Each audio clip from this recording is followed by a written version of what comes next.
I talked about how after what's it called? Your purpose precedes your existence. Now God makes you and says, now I need, what's your name? Chineye. I need Chineye to come to this family to do this, right? And then you come to this family, and like I already said, that most of the things you need are already embedded inside of you. They're like potentials inside you, your capacity. Some you're not even aware of yet that you have. Some you already know. And then I talked about the fact that the way you behave, the way you talk, the way you laugh, and all those things are a reflection of who you are. Now, this thing I just said, prior to saying these things, when I was talking about picking some identity in your environment. Now you see, using my own case study now, for instance, when I finish secondary school, I'll be feeling like I'm a shy person. I'm a quiet person. I don't talk a lot. Was that really who I was? Was that really who I was? From the story I told you, you see that it was that environment that conditioned me and shaped me into thinking I'm a quiet person. I'm an introvert. I know I'm an introvert, but I know I'm not a quiet person. I know I am very assertive. I talk my mind. I'm not somebody that will see something and keep quiet. I have always been like that. But at some point in my life, I thought I wasn't that way. I thought I was a quiet person that doesn't talk a lot. Now, how did I come out? How do you now? Okay. How do you come out of that place where you are a certain way and you think this is who you are? How do you find out who you really are? How do you find out who you really are? How do you find out that you are not this stubborn person people say you are? How do you find out that you're not this heartless person people say you are? How do you find out that you're not this talkative people say you are? How do you find out that you are actually, this way and not the way people are seeing you or the way even you are seeing yourself? The first place to go to is where? Who can tell me? If you buy a phone, for instance, and you bought this phone, and of course you're seeing all these buttons, and you're trying to press this one that everybody knows is power button, but it's not on it. What do you do? How do you find out where the power button is? The manual. Who wrote the manual? The manufacturer. Sure get me. People are getting abi. So the first place to go to is to the person that made you. That's the first place to go to. He's the first person to ask. I want you to show me myself. I want you to show me myself. Because the truth is, you are still a different person. God is still a different person. God knows who he made. That's why he called him mighty man of valor. Gideon is like, what a mess. Who is the mighty man of valor? But God knows who he's seeing. He knows who he made. He knows what he puts inside of you. He knows how he made you. But fighting with the Midianites, living in fear, have buried that capacity. You can't see it anymore. Living in that family, living in that environment, being in that circle of friendship has made you to lose sight of who you really are. The original Favor, the original Rachel. So the first place to go to is the manual, the Bible, God, prayers. That's the first place. When you begin to talk to God and you're like, God, nothing is making sense. I don't understand all these things. Is this why I'm here? Is this all? What is this? And trust me, there's nothing you can say to God that will be disrespectful, because sometimes people are like, I know, don't talk to God like that. No, he's your father. And when you are confused, you have every right to ask questions, to demand for an explanation. I did not ask to be born. Did any of us say ask to be born? Did you say, God, please create me, put me in this family? So why did you put me here? What am I here for? So you can start by asking questions from God. Another thing that I know that really helped me as well is coming into alignment and doing what God has called me to do. Why are people looking outside again and again and smiling? Outside me. Okay. So being, I remember when I did I always share, I don't know if I've shared this with you people. When I did my my first degree, my bachelor's, right? When I was doing my project defense, I think I've shared this a couple of times with some people. I couldn't defend my project. I was stammering. I can remember that I shared the people at this. Every time I did during my classmates that know me from EPSU when I did my first degree probably know me as someone that stammers a lot. When I stand in, they know that this girl no book, but come out in front of the class and tell us what you have done. Problem. I I did my IT in NAFDAC.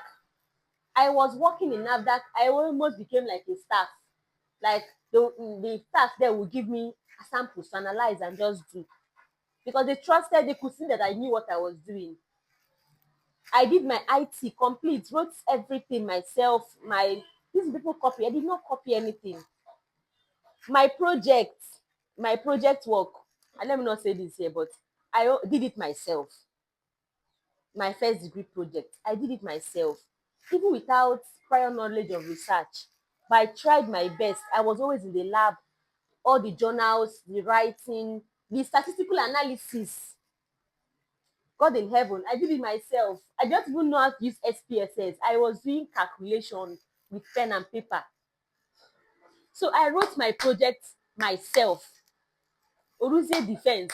I could not talk. I could not talk. I was just stammering. The only thing that helped me that day was that my lecturers already knew that this is a bright student. So they're like, they just told their student supervisor, no, no, she stammers. She stammers, but she's a bright student. She did her project. That was what, imagine nobody, maybe Nambubi Tiboribo, but I really did my project myself. Nobody will believe me. Do you see? So, but I couldn't talk. But when I did my master's degree, when I did the defense, eh, I was talking so much, my supervisor said I'm overconfident. The people that were there were complaining that this girl, you are too confident. You are feeling like you know it. Like it was so crazy that I think I was so excited to talk that day that they finished asking me questions. I told them, please, can I ask you people questions too? I don't know if you get. They're like, Nigerian lecturers. I asked them questions after they finished asking me questions. I was that confident. What changed between 2015 and 2020? Is it 2022 or so? What changed? I started doing SAF. What changed my life? I tell people that Sisters Alive Foundation has changed my life. Because when we started SAF in 2020, I had to talk to girls. And you cannot call girls and you're doing da. They'll be like, oh, I don't know if you get. So I had to ginger myself. I had to build confidence. I started listening to people, other people speak. So the old me that was buried started coming out. And then with prayers too. Before you know it, when I come out, if I come to your school to speak, it's not bragging. You will listen to me. You must listen to me. Sometimes when I come there and everywhere is those students, I'll just calm down. When I start, by the time I'm done, everybody is quiet. Do you understand? Because what changed between 2015 and 2022 is coming into alignment with your purpose. When you come into alignment with what God have called you to do, the real you begin to come out. Why? Because you need to be the real you, be able to do that thing He has called you to do. A fake person cannot actualize purpose, or except if it is a counterfeit purpose that you gave yourself. If it is that thing that God has called you to do that you do, you need to become that person He made you to be originally. And that is why I was talking about the fact that you cannot be too comfortable saying, this is how I am. Nobody can change me. Accept me. Love me for who I am. Sometimes who you think you are is not who you are, really. I don't know if you understand. That person you think you are is not originally who you are. It's just the environment that lied to you, that convinced you that this is how you are. This is who you are. And actually, that is not who God is seeing. You are saying, I'm very calm. I don't talk too much. I don't even know how to make friends. It's a lie. You are jovial. The person God is seeing is a social butterfly. It's just the environment that made you shrink. Tell you, see how you are walking. Look at how you are walking. You cannot walk like a human being. Next thing, you are afraid of walking. They're like, see how she's laughing. Why are you laughing like this? Next thing, you don't want to laugh anymore. Next thing, they're like, in a kuka, cho cho cho. Every time, cho cho cho. Everything you put in your mouth, you are like, let them not say I'm talking too much. Before you know it, you're an entirely different person. So that's what I'm saying. Don't get too comfortable. Don't until you are sure. And another thing I've also come to realize is this subject of purpose, right? It's not just one thing. I cannot say, okay, because you have started doing SAF now, does it mean I should not go and die? No. Every season, your purpose, honestly, is embedded inside God's grand agenda. God has one big agenda, and every single one of us has a role to play in that big agenda. Now, God's big agenda has timing and seasons inside that agenda. So it's like when you come for wedding, what do they call that? Program of events. Abi, there's time for ceremony, opening prayer, breaking of kola nut, what have you, right? That program is the agenda of the day, right? That's the everything is the agenda. But inside that agenda, there are things that need to be done at certain points in time to be able to achieve the grand agenda. That is how God's grand agenda is. In God's grand agenda for the world, there are things that need to be done at certain points in time and season. And those things that need to be done, He has put people, He has put us, right? And that is why some people were born in 1995. Some people were born in 2025. Some people were born in 2034. So depending on your calling, the role you have to play in that God's grand agenda, and depending on the time that that role fall into, right, it determines a lot of things. It determines when you were born, where you were born. Now, inside that thing that God has called you to do, inside your own purpose, you also have things that needs to be done per time and season, right? It would have been foolish for me to start doing SAF maybe when I was in primary school. Maybe I would have messed it up. Maybe I would have messed it up when I was in secondary school. Or maybe I would have, maybe even when I was in my first degree. Maybe I would have messed it up. Because there are things that needed to happen in my life. There was a stature I needed to grow into. Right? There was a season that God needed me to start. Do you see? So I wouldn't have stayed idle and be waiting for 2020 when we will start SAF to now say, now it is time to achieve my purpose. No. For every time and season of your life, there's an assignment. for every time and season of your life. And that assignment is connected to your purpose. That assignment is connected to your purpose. Now, what if it was, the Bible says everything works out together for good. Now, I'm giving you people example of how I used to be jovial in primary school and became introverted, grossly introverted in my secondary school. If I did not have that experience, I wouldn't be sharing it to people. What if it was all of God's grand agenda for me to experience those things, so that when I talk to girls, I can relate? I was telling people earlier that I have been in a situation, I shared with people earlier, and we were laughing, where I'm using tissue for my period, and then you're walking and tissue comes to your back, and all of us were laughing. I can relate. I don't know if you get. If I cannot relate, if somebody is telling me that now, I won't understand what the person is saying. But it's like there's hardly anything any girl can share with me now that I cannot somehow understand what you are saying. So sometimes even the bitter experiences you are complaining about is a season. It's connected to your purpose. And when the time comes, you will understand why that thing is happening. The fact that you did not have money to buy baking soap it's for a season, and it's for a reason. And when you begin to understand it later in the future, each time you just be laughing. I think you're getting my point. I'm sure that I'll also get to a point eventually where maybe somebody else will take over staff, and then I'll be doing something else different. It does not mean I'm leaving my purpose. Everything is connected. Remember, it is one grand agenda that God has. So your purpose is not only one thing.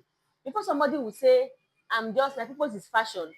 Maybe tomorrow, when God is laying it in your heart to go into the creativity industry, maybe movies and music, you're like, where is this one coming from? So you can't put God in a box. So there are so many things. All you have to do is just to keep an open mind, right? Keep an open mind and just understand that life is in times and seasons. When you stay connected to God, as long as you stay connected to God, it will be hard for you to make a mistake. Hardly will you make a mistake if you stay connected to God. Now, how can you stay connected to God if you've not even accepted him as your Lord and personal Savior? All you know is in Aga church. My family goes to church. We used to say family prayer. I pray before I eat. But me and you know that you don't have a personal relationship with God. You have never on your own sat down and you're like, God, your daughter is here. How do we go about this? I need to do this. You have never felt like God is leading you. You don't understand what it means for the Holy Spirit to take control of a person. You're going to make mistakes. I'm sorry. You be living your life on trial and error. You can maybe try anka, or walk or try anka, or walk or try anka. But when you walk with God, even when it looks like you don't know what you're doing, true, sometimes it feels like that. It feels like, I'm just really confused. As long as you're working with God, every single thing is working out for your good, including your mistakes. Do you people realize that David, I don't know if this is a good example to use for teenagers, but I'm going to use it just in case. You know that when David slept with Bathsheba, he committed adultery. Sorry, he committed adultery. Bathsheba was somebody's wife. He slept with her. She got pregnant, and Bathsheba's husband Uriah was busy fighting war for David. David was ashamed because he wanted to cover what he had done. He didn't want people to know that he got somebody's wife pregnant.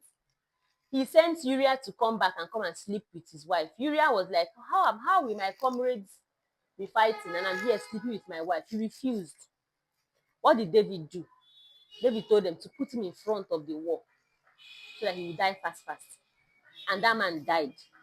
And David married his wife. Now, God was very angry with David. And that pregnancy, that child later died, right? And David continued to cry and ask God for mercy. Do you know what later happened? That it was Bathsheba that gave birth to Solomon. The person that took over the throne of David is the son of an adulterous woman, the woman that David married from adultery. You see how God used David's mistake to still fulfill his purpose. Is this making sense to you people? That when you are a child of God, even in your mistake, God will still use that your mistake to achieve that your purpose. But when you are not, when you have refused, maybe when you feel like, God is not that important, or when you refuse to accept him, to work with him one on one, you just be like, how do I explain it? A walking dead. You're just walking to your grave, basically. You're just living to die without direction, without purpose, with your life will be empty. Your life will be empty. So what am I saying? The first place to start from is getting to know God. If you don't even know him, that's the first place to start from. And trust me, we can lead you to Christ if you want to, but you also have a responsibility to make sure you sustain that relationship. Right. So I think I've really covered much. I think we should take a break, take questions, and then come back later. Then we round off for the day. Let me give you let me give you time to digest what I have said. Nobody was writing anything. I really hope what I said was entering. Okay, I wanted to listen. Nice.